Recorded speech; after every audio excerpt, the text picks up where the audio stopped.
rumahnya di Simalungun, Sumatera Utara.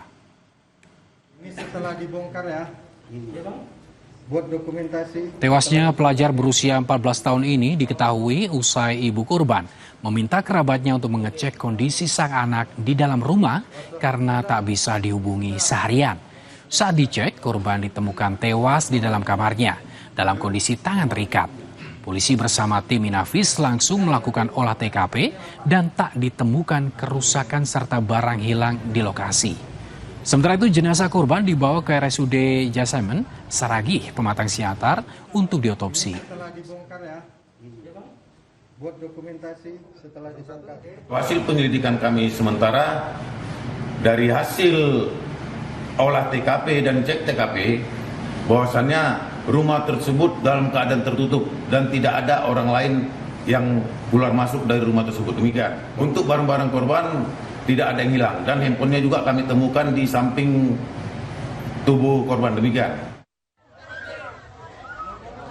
Hasil pemeriksaan sementara atau visum luar oleh tim forensik RSUD Jasemen Saragih, Kota Pematang Siantar terhadap pelajar SMP yang jasadnya ditemukan dengan tangan terikat di Simalungun menyatakan tak ditemukan tanda kekerasan di tubuh korban.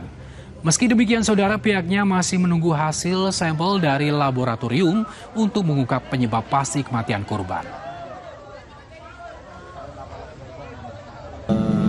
Hasil dari pemeriksaannya tidak ada dijumpai tanda-tanda kekerasan.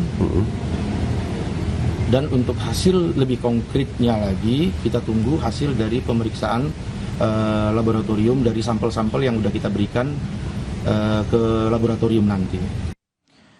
Berikutnya, saudara, kesal dengan keputusan kenaikan pajak 250%. Warga menyoraki Bupati dan PLT Sekda Kabupaten Pati saat kirap budaya HUT ke-702 Kabupaten Pati, Jawa Tengah.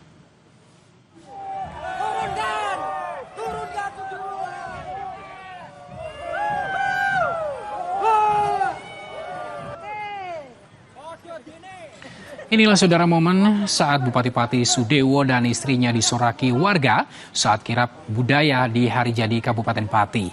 Tak hanya menyoraki Bupati, PLT Sekda Kabupaten Pati pun tak luput dari sorakan warga.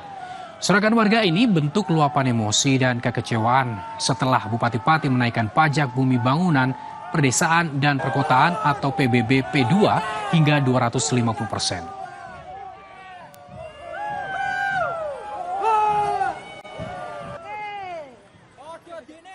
Kekecewaan dari masyarakat Pati ini. Tadi yang disoraki siapa aja yang lewat tadi itu, Mas? Kalau nggak salah itu Bupatinya kan? Bupati sama Sekda dia. Sekda.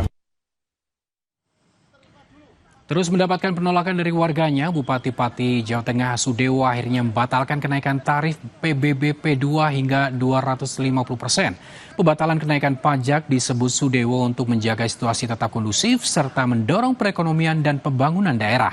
Sementara bagi warga yang terlanjur sudah membayar pajak dengan kebijakan kenaikan tarif, Sudewo berjanji akan membalikan kelebihan bayar kepada masyarakat.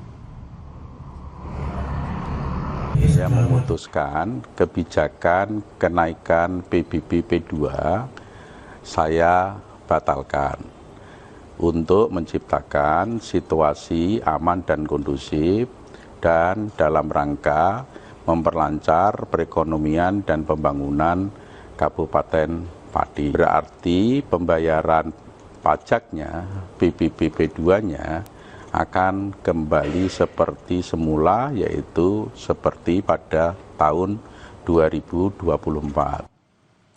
Pasca Bupati Sudewo mengumumkan pembatalan kenaikan PBB P2 sebesar 250%, suasana di posko donasi untuk unjuk rasa terlihat ramai.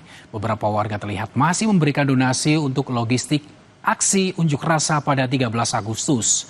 Terkait pembatalan kenaikan pajak, warga Pati menyambut baik keputusan Bupati Sudewo.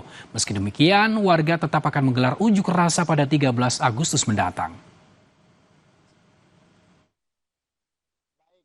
Statement Bupati Sudewo yang katanya akan membatalkan soal kebijakan soal kenaikan pajak.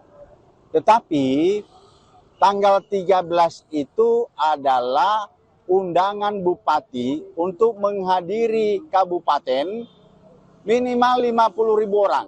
Kami tidak percaya dengan omongan Bupati Sadewo yang mengatakan bahwa akan menurunkan pajak.